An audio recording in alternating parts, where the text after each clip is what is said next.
We have effectively had general purpose agentic development machines for 50 years. We just called them software engineers. You never just wrote somebody a Slack message and expected them to go build an entire system and just like make all the best decisions, right?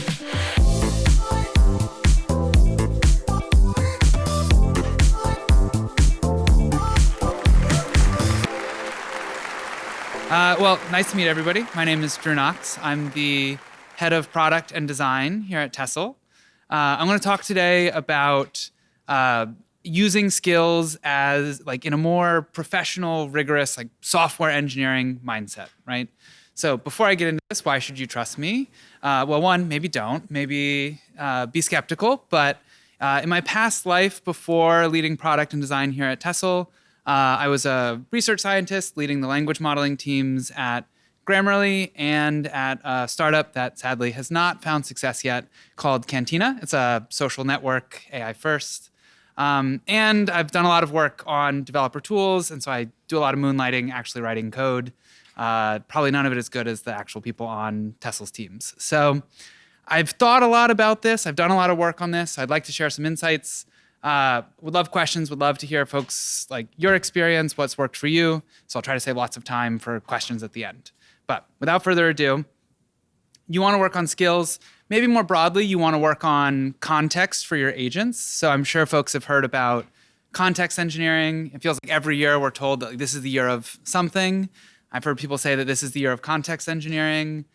Maybe it is, maybe it isn't. You want to get into context engineering. Some of you may have already gotten into context engineering.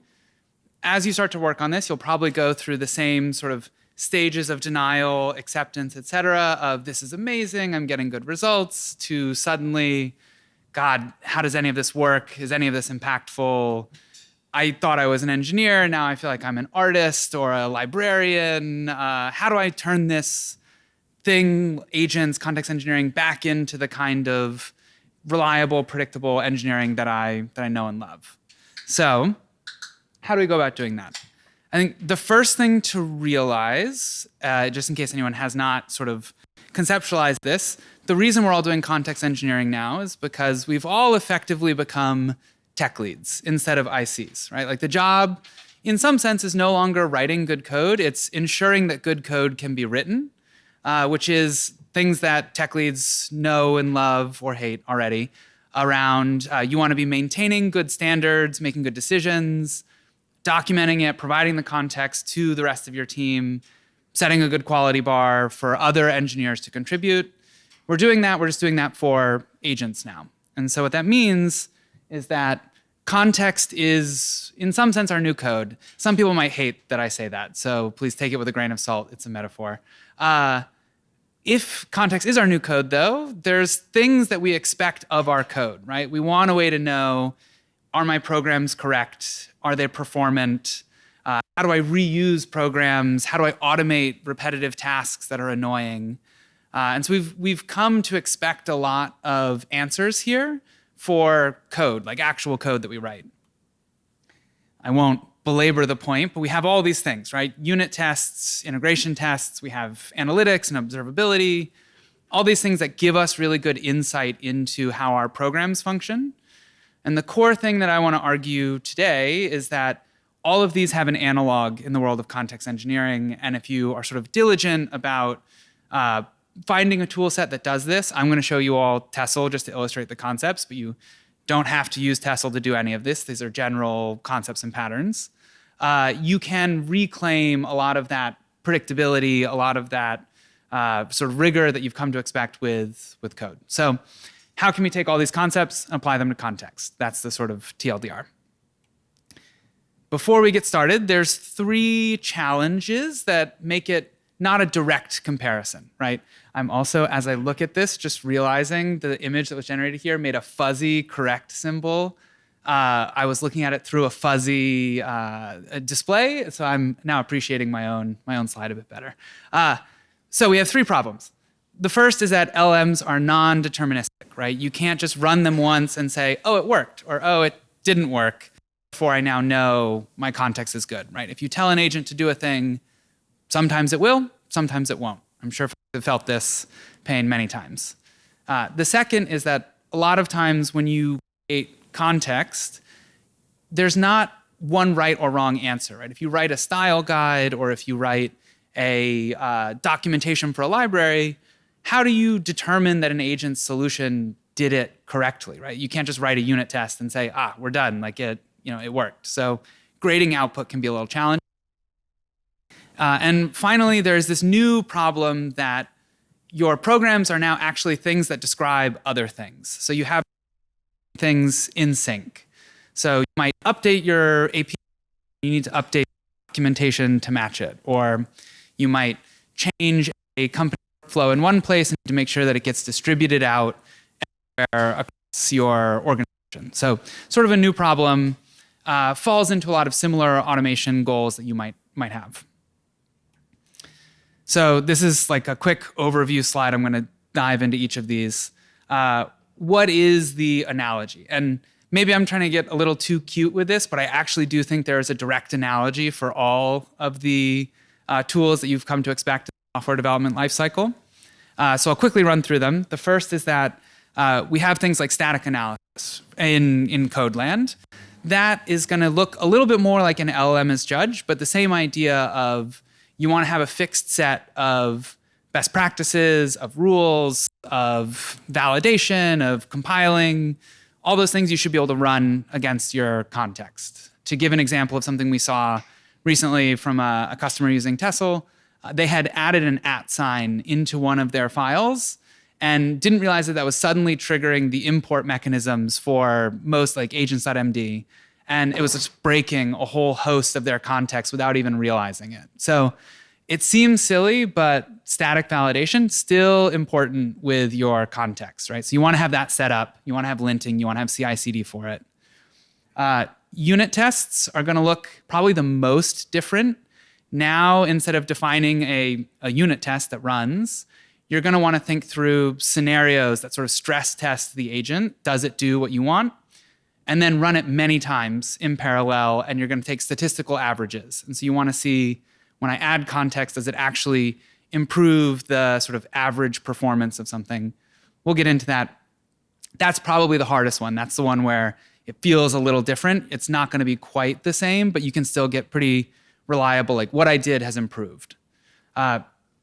Integration tests, same thing, but testing lots of context at once. So you're designing scenarios that map to using different kinds of context together. And then we'll get into some of the more esoteric things that Tessl doesn't even fully support yet, but we sort of see on our roadmap and we think everybody should be thinking about it. Analytics. So how can you start actually measuring agent sessions in the wild to see what's happening, or do we have missing context, or things being used correctly, et cetera? And then also getting into automation, like build scripts. How do you make it so that your context is not this static thing that grows out of date and dies, but as you update things, you're getting follow-up PRs that auto-update your context.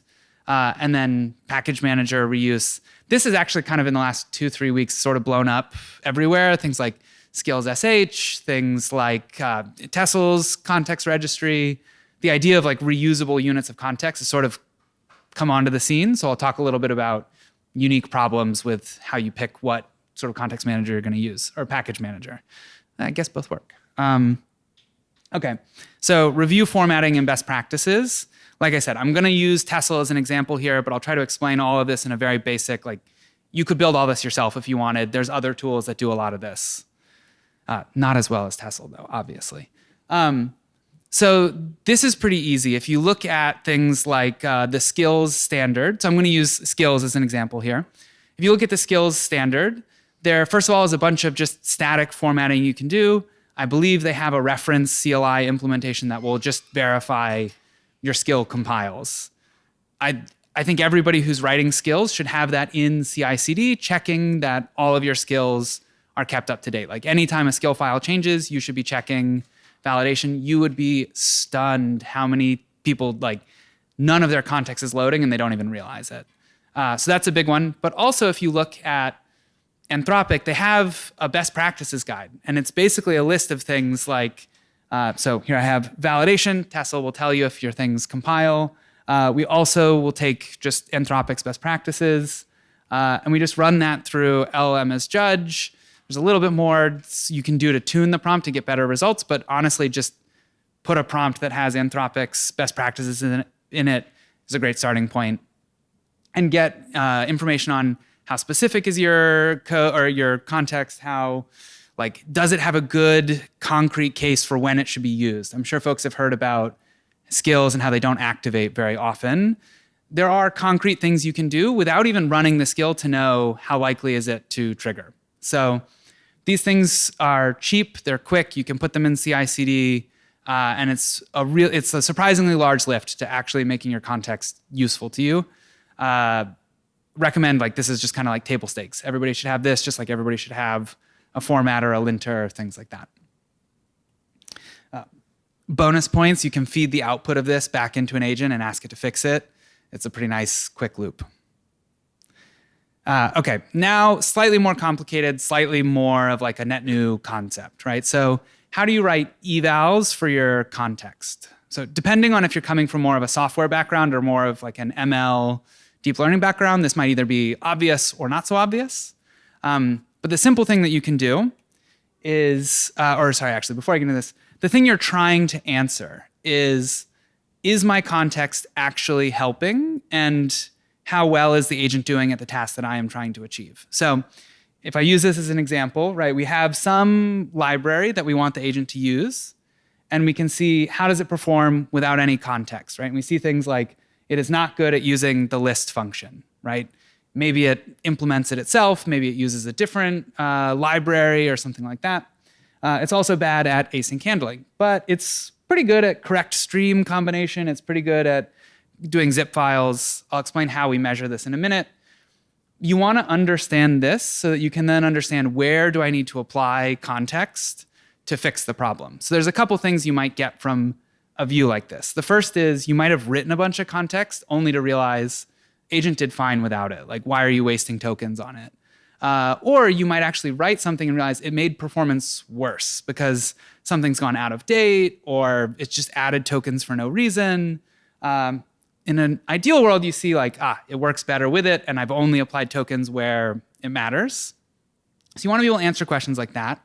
I have here on the right side, you'll notice that we have like a file viewer here.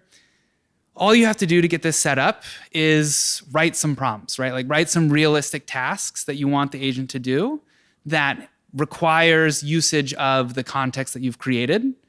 And then write a little scoring rubric for what a good solution to that problem looks like.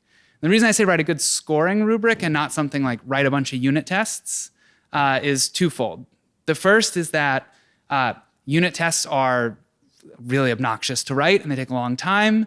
And you will quickly find that you just don't do it. If you have to create example projects and test suites for every single piece of context that you want to verify. More importantly, though, I'm sure many of you have seen that agents do unspeakable things to get unit tests to pass. And so functional correctness is not the only thing that you're measuring, especially for context. A lot of times you want to know, was idiomatic code written, or did it use the library I actually wanted it to use instead of implementing its own solution? And there's really no way to measure this with unit tests. It's much better to do more agentic review or LLM as judge. So what you're going to want to do, I see somebody taking a photo, so I'll let them take the photo. What you want to do is define, we put them in markdown files, so Tessl will generate these and give them to you. You could write them yourself. You want to have a prompt that runs through like, build this thing, here are the requirements. It should require using the context, or at least should require doing what the context says, right? Because you actually want to measure it with and without context to see if the agent is just smart enough to do it on its own. And then importantly, you want to define some kind of grading rubric. So here, this is, if you were to specify it for Tessl, you'll say, what does a good solution look like? And you want to be pretty specific here so that you get reliable results from an LLM. So you'll say things like, the solution should use this exact API call somewhere in the method, or it should implement, or it should initialize this before it initializes that, right? Like very granular things that can then be checked at the end of the solution to see was good code written. And an important thing to note is that once you have these in place, like this can take a bit of upfront work. It's sort of like the new source files that you have to care about as an agentic developer. But say you get about 5 of these per piece of context. That's what we've found is like a pretty reliable measure. Once you have some of these, then you can kind of reap the benefits of it forever, just like unit tests, right? You can just, every time you make a change, you rerun these, you see if it helped, if it hurt. One thing that's different is oftentimes you'll rerun these without changing the context because there is something else that's changing, which is the agent and the model. And so a lot of times you'll rerun. What we have found is oftentimes you can start stripping out your context as agents get better, right? Like we had style guides for Python. Claude Opus 4.6 writes pretty damn good Python. It doesn't need a style guide anymore. Your evals can tell you that and help you delete context that you no longer need, save money, don't pay the tokens. Every once in a while, there'll be a regression. There was, I think it was Gemini. A recent Gemini was like kind of a smartass and thought it didn't need to use tools and read context. And then we realized, oh, we've had a regression. We need to go beef up how much we tell the agent to use the context. Okay, so repo evals, I talked about integration tests. I won't go too deep into this because it's basically the same thing, but you don't want to just test your context in isolation. That can help you like debug, are you saying the right things? Has your context grown out of date? You also want to measure realistic scenarios in your full coding environment, all your context installed. I was just watching a talk earlier today that described the dumb zone, which is where you've gotten too much context in your context window because of tools, because of context, because of all these things where agents just like persistently bad. So you want to have a few coding scenarios, again, like 5 for your repo is a fine place to start, that just represent an average development task. And again, same like a rubric to grade the output and just run it every once in a while. See if your tech debt has gotten to a point where agents don't understand how to work in your code. Have you installed too much context? Have you installed too many tools? All of that. This is something that Tessl is building as well. One thing we found that works pretty well is like scan your previous commits and turn some of those into tasks. And you can even have like on a regular cadence, pick like 5 random commits over the last month and just refresh your eval suite. For folks who are in the ML environment, you have things like input drift where you want to update your tasks every once in a while. Don't worry about it if that is like seems like too much effort. Just start with something and you can improve it over time. But yeah, that's same idea. Task scenarios, grading rubrics, run them every once in a while. Make sure you haven't degraded things. Okay, so this one I think is pretty cool, but is also kind of scary, which is you want something like analytics and observability, right? You've written this context, you've validated the change before you've pushed it out to the repo for everyone. We do that in software, but then we also still have crash logs, we have metrics, we have usability funnels, things like that. This actually does exist for agents, just a lot of people aren't paying attention to it. All of the agents store all of their chat logs in files in accessible places. And so you can write your own scripts if you'd like. Tessl has capability to gather these, opt in, of course, because obviously it's very sensitive information. You can review those transcripts to see things like were tools called, or how often was this piece of context used? How often does this pattern get actually manifest in the code? Like how often does it import a library right in the middle of a function? And so there's like a lot of rich information here that you could just write a quick script, ask everyone on your team to run it once, and just aggregate a bunch of logs and just review like common problems that you might want to make new context for. Great one is anytime the agent apologizes. So you can just look for the word sorry, look for the words you're absolutely right. All of these things are good. Like, oh, maybe we should write something to fix that. There's a wealth of information, and I guarantee you've got like 3 or 4 months of cursor logs sitting on all your devs machines that you could mine for like, what should we be doing different? This is my warning. I've shifted the color because the next screen is in light mode. It's a GitHub page, so please prepare your eyes.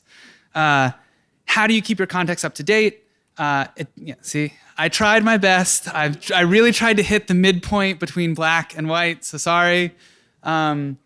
There is, again, you can do something pretty simple here where you can just set up, there's all kinds of agentic code review tools, there's Claude Code Web, but I think a general thing to set up in your CI/CD, if you have created context, is anytime a PR comes up, have something scan that PR and then look and say, is there any markdown file here that should be updated, right? So it's not that hard. Like, it really works better than you'd think. It seems like a really complicated task, but because PRs tend to be so focused, agents are pretty good at finding out where they should update. If your PRs are too big, maybe it's a good sign to make your PRs smaller. Again, very simple. So like Tessl can automate a lot of this where it says, oh, you added a new case to your logging levels. Here, update your documentation as well. This one is probably the most important because as your context gets out of date, it just destroys agent performance. So if you're gonna write context, you have to have a solution for keeping it up to date. Agents are pretty good at doing this, so you don't have to do it by hand. Don't do it by hand because you won't do it. Okay, last thing, package managers. I mentioned that this one's kind of normal. You need a package manager if you want to reuse context, right? Like a code review skill, a documentation on how to use React best practices, etc. So I won't belabor this point. There's lots of good options out there. Skills SH is probably the most popular, though it pains me to say that. Tessl has a package manager as well. It's not the most popular. I think it's the best. I won't pitch you on why it's the best, but it's the best. The important thing, though, I'm showing here, Tessl's package manager. Ooh, look, we give you evals. We give you all this useful information. Two things that are different that you should just think about when figuring out how to use context. The first is that unlike other package managers, a lot of context that you're going to install is going to be describing other package managers, right? So I have an example here where I have documentation on a library that's part of PyPy, and it describes a particular package at a particular version. And these are sort of like a net new, maybe not entirely new, but it's a weird concept. And so you just want to think about what is your strategy for matching. If you have documentation on a library, how do you make sure that as you update your library, you keep documentation keyed to the same version, right? You don't want to say, I'm using context 7 on the latest of React, but actually you're pinned to like React 17 or something for some reason. So there's lots you can do here. You can just write, again, something yourself. Like a lot of this is not necessarily hard to do. It's just fiddly to keep updated and keep sort of pace with the rate of agent change. But think about how do you keep your context in sync with dependencies, in sync with tools or APIs that you're using, because it's a new source of drift that you might have to care about. So that's it. That's my walkthrough. I'm happy to answer questions now or afterwards. I think I have a few minutes, so I will turn it to questions now. I should have had a question slide, but instead you're going to look at this. That's all right. Thank you very much, Dru. Yeah, we have a few minutes for questions. Please wait for the mic if you have a question. If you do have an excellent question, then we have some merch that Sam is modeling over there, either a bag or a fidget spinner or a hat. Dru takes questions on Tessl, but also Fast and the Furious and improv comedy. First, this is true. First question. Thanks. Hi, great presentation. So what do you see as the end state like in 12 months or even 6 months if, like Claude 4.6 is just really good and Codex, 5.3, and then when, Codex 6 comes out and Claude 5 comes in, Gemini 4, I mean, do we need a lot of the scaffolding or does it go away? Fantastic question. I would say, first, it's going to split a lot by whether or not you're greenfield or brownfield. Like if you've built an app from the ground up for agents, it's going to be a lot easier than if you're doing like an enterprise Java app. So that's one. I think the number of things you need context for will go down. So the example I gave, Python style guide was like all the rage 6 months ago. Nobody needs it now. But describing your custom internal logging solution, you're always going to have to document that because like an agent doesn't have access to it, right? It's not in its training weights. So there's some amount of knowledge that'll always need to be told to the agent. My expectation is that eventually you won't be proactively jamming almost any context into an agent's window. You'll have some kind of signposting like progressive disclosure. The agent will get to look at it if it deems it necessary, like a normal developer will. And then a lot of your usage of context will be applied at review time. So you will create a review agent that looks for things like, did it break our style guide? Did it re-implement something? And it'll just be there for control. It won't be there to sort of like educate the agent up front. I think evals are going to play a big part in helping you navigate that change, right? Knowing when it's time to move things out of the context window into a review or just delete it. Yeah. Awesome. Thank you. Next question over here. Hi, I wanted to ask about evals. You had max score 50 and 30. From my experience, non-binary score doesn't really work. Could you tell how it works and for what agents does it work? No, I think that's right. I think binary is pretty much the only, like, we give granularity in Tessl if you want to do more, but if you look, agents pretty much always score 0 or max score. So I would say no. You could get away with 0 or 1 and it'd be about the same. So I'm an AI engineer, so I want to build AI solutions really fast. Would you recommend just using Opus 4.6 to get out an eval set very quickly and then just use that as a baseline, which is not perfect, but just have that as a starting point? Or would you recommend, no, do a full thorough analysis, get a baseline, and then continue? So let me make sure I got that right. But like, should you try really hard to optimize what agent you're using and the exact, yeah. Personally, I'm busy. I have a lot to do. Just start with the best agent. And then I think what I'd say more is once you have some really repetitive tasks, it can be worth it to say, okay, what is like the best, the cheapest I can get away with? A lot of times context will help you use smaller models to do that. But no, I would say for day-to-day, like your general driver, just always crank it to the max, unless you have some sort of reason you can't do that. Nice one. I think this might have to be the final question because we have another talk. Yeah, my question is more towards probably like a non-technical or people that are not too technical. Mm-hmm. When do you think, or what barometer do you think we can use to measure the point in time where we don't really need to have too into what the agents do or what the LLMs do? For example, like you guys have what, spec-driven design or acting as like a product manager, should we say? So you write PRD, but you don't have too much input or now, or are we going to be at that soon? I'm going to throw out maybe a spicy take, which is that definitely we're not there. And I don't think we'll ever be there. What I mean by that is we have effectively had general purpose agentic development machines for 50 years. We just called them software engineers. And in that case, you never just wrote somebody a Slack message and expected them to go build an entire system completely unsupervised and just like make all the best decisions, right? Another way of putting this, my wife, who is like a very senior staff engineer at Meta, is like, if you cloned me, I would still code review my code, right? Like I would never accept anyone to submit things without looking at it. So personally, I think there will always be a place for a technical architect, a steward, somebody who's guiding the sort of quality of the code base. I think what that role is will change over time. So right now it's a lot of like in the weeds, very specific decisions. It's a lot of like reviewing code. It's mentoring and coaching people up. And you tend to have like 1 PM to 5 to 10 engineers, right? I imagine we'll get to a place where you invert that ratio and you have one sort of like technical steward whose job is to think about the overall system design, to be constantly reviewing agent code, to be reviewing things that people are building and understanding like, oh, this is a consistent failure point. If we abstract this part out, if we build a component that agents can use, they'll more reliably get better like one-shot success.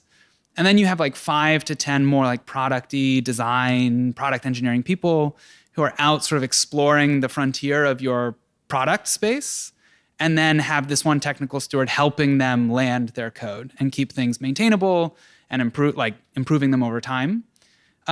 When will we get to that point? That part I'm less certain of. Like it could be in 2 weeks, it could be in 2 years. I think it's probably in the order of like single-digit years, certainly. I wouldn't be surprised if it was like a completely AI native greenfield project starting within the next year could work in that model. But certainly for Brownfield, I think it'll be harder.